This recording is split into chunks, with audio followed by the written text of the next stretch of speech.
Your cat used to follow you everywhere. Now they watch from a distance, same house, same person. Something shifted. And the hardest part? You probably don't know when it happened. Here's what most cat owners never find out. Cats don't pull away because of one bad moment. They pull away because of 100 quiet ones. Moments that felt like love to you and felt like something else entirely to them. I'm going to show you 9 of those moments. And one of them, the fifth one, doesn't just cause discomfort. It changes how your cat sees you at a neurological level. Most people do it without a second thought. Let's start from the beginning. Your cat rolls over, belly up, eyes soft, completely open. Your first instinct is to reach down, and that instinct, as natural as it feels, is where trust quietly begins to break. The belly isn't an invitation. It's the most protected part of the body. Every vital organ lives there. In the wild, exposing it is how animals die. So when your cat shows you theirs, they're not asking to be touched. They're saying, I feel safe with you. It's one of the most vulnerable things an animal can express. And the moment your hand makes contact, every alarm in their body fires. The clawing, the sudden bite, the scramble away. That's not attitude. That's a betrayal response. Their nervous system just learned that vulnerability leads to discomfort, and that lesson doesn't leave them quickly. Most people never connect what happens next to anything serious. It feels too small, too ordinary. You pat your cat on the head, firm, rhythmic taps, the kind you'd naturally use to greet a dog. It feels harmless. Your cat is enduring it. And the skull is layered with nerve endings just beneath the surface. Nerve endings that aren't built for repetitive impact. Even gentle tapping creates a percussion-like sensation that the brain doesn't register as warmth. It registers as intrusion. Watch their response closely next time. A subtle squint, ears shifting back slightly. A stillness that looks like relaxation but isn't. That stillness is tolerance. Real affection for a cat lives in one slow, deliberate stroke, forehead to neck, following the natural direction of their fur. Not percussion, direction. The difference feels small. The effect on your cat isn't. Now stop here, because this next one doesn't just cause discomfort in the moment. This one slowly changes how your cat feels about your hands. Your cat's paws are the most information-dense contact point on their entire body. Pressure sensors, vibration receptors, nerve clusters so refined they can detect movement through the ground before their eyes register it. They use their paws to hunt in darkness, to map space, to understand the world. When you grab or hold those paws without warning, even gently, you're not touching a foot. You're triggering a capture response. And here's what most people miss. Even cats who allow it aren't comfortable. They're trusting you enough not to fight back. Push that tolerance past its limit enough times, and something shifts. Your hands stop feeling like safety. They start feeling like something to brace for. That change doesn't stay in the pause. It moves through the entire relationship. So if you've recognized yourself so far, that's completely normal.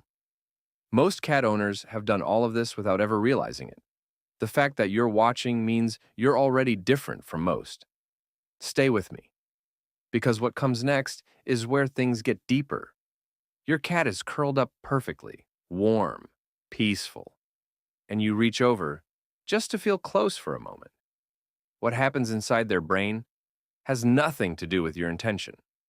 Cats are predators, but in sleep, the dynamic reverses. In sleep, they become vulnerable, and every survival instinct they carry responds to unexpected contact during rest with a single signal: threat. The flinch you see isn't a sweet little startle. It's an alarm firing in an animal that was supposed to feel completely safe. Do this consistently, and the effects build quietly. Your cat sleeps lighter, chooses hidden spots instead of open spaces, never fully relaxes, because every time they did, why, something interrupted it. You didn't mean to build that, but the pattern formed anyway. And now the one I mentioned at the start, you pick your cat up, wrap both arms around them, pull them close. This is how humans say, I love you. Their body doesn't receive it that way. What their nervous system registers immediately, before recognition even catches up, is capture.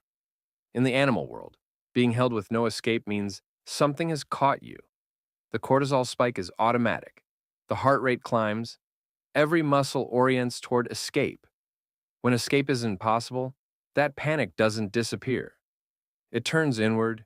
Cats who are frequently held against their will can develop what animal behaviorists call learned helplessness. And they stop struggling, not because they've grown comfortable, but because they've accepted that struggling changes nothing.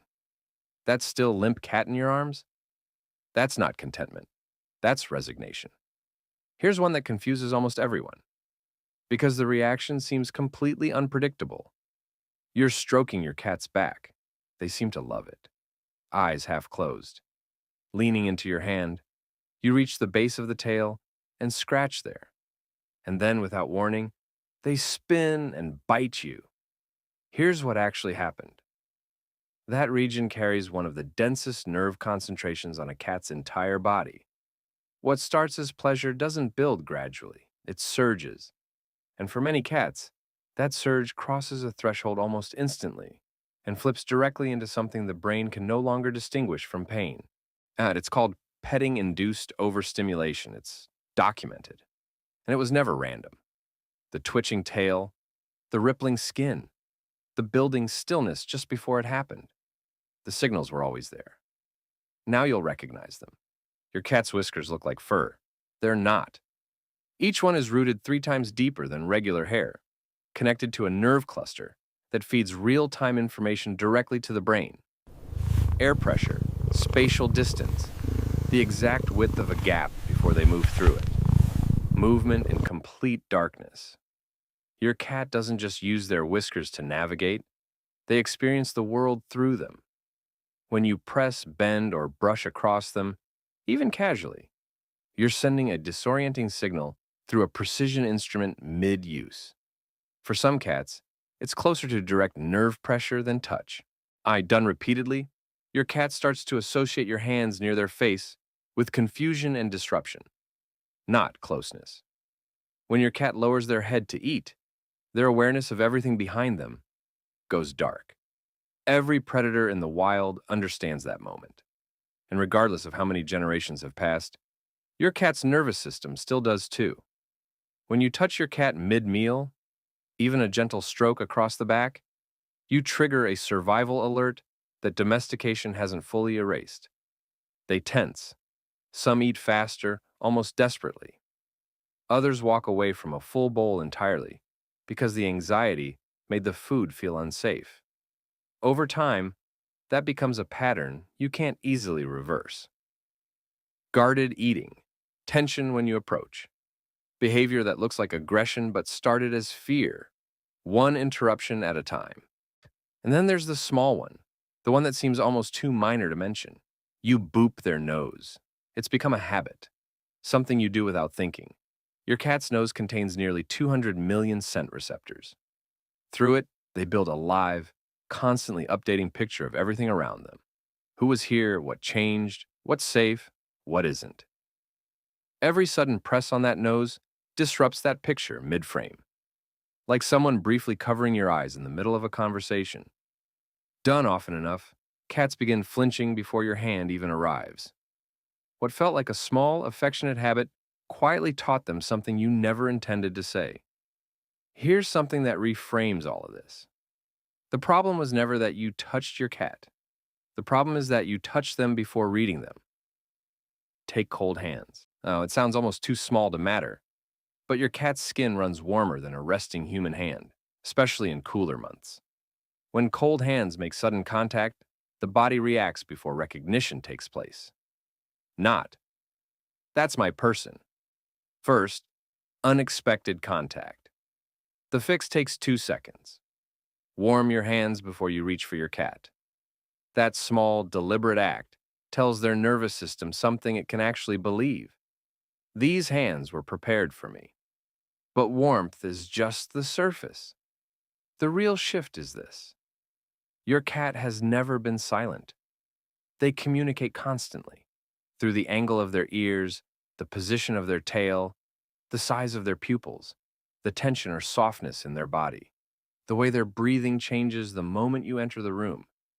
A tucked tail means, I need space right now. My flattened ears mean, I'm not comfortable. A slow blink means, I trust you. Move gently. Dilated pupils mean, I'm overwhelmed. A twitching tail tip means, I'm running out of patience. And slow, rhythmic breathing means, I'm open to you. Every cat that has ever bitten, scratched, or pulled away was already asking to be left alone, long before they reacted. They communicated clearly. No one taught you how to listen. Now you know. Watch before you reach. Read before you touch. Give their signals the same weight you'd want yours to carry. Everything changes. Your cat doesn't need you to be perfect. They need you to be present, to notice, to slow down, to choose awareness over habit. The distance you felt between you, it's not permanent. It closes one quiet, one intentional moment at a time, when you finally understand what your cat has been trying to tell you all along. Most owners never get there, but you're already closer than you think.